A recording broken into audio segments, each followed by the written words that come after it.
Depuis 3 semaines, nous avons fêté Pâques, la victoire de la vie sur la mort dans la résurrection du Christ. Il faut bien constater qu'il est plus facile de détruire que de construire. Il faut 5 minutes pour abattre un arbre qui a mis 50 ans à pousser. Et il y a parfois une certaine propension de l'être humain à s'acharner à détruire, alors qu'il est bien plus profitable de construire. J'en veux pour preuve, malheureusement, les profanations qui ont lieu dans les cimetières de Fresnes-sur-Apens, Bourbonne ou Fouchécourt dans les Vosges, où des individus ont violé les tombes et même exhumé des cercueils. Ce goût morbide rappelle cet intérêt pour la mort et pour la destruction, quand le Christ vient nous redire sans cesse que nous sommes appelés à la vie. En revanche, la fête de la Nuit des cathédrales, qui aura lieu cette année le 13 mai, veut nous inviter à réfléchir à ce qu'est bâtir.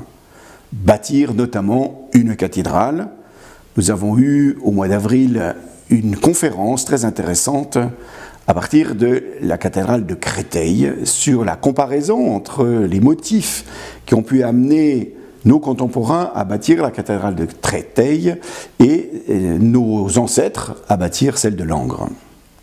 Bâtir permet alors de poser l'avenir et en étant ainsi lancé vers l'avenir, de contribuer au déploiement de la vie.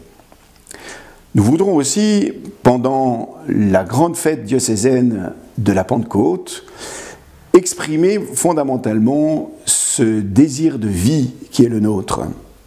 La Pentecôte est, 50 jours après Pâques, la fête du don de l'Esprit Saint, l'Esprit de Dieu, esprit de force, d'amour, esprit de vie, et l'Église diocésaine en sera profondément inondée, marquée, stimulée.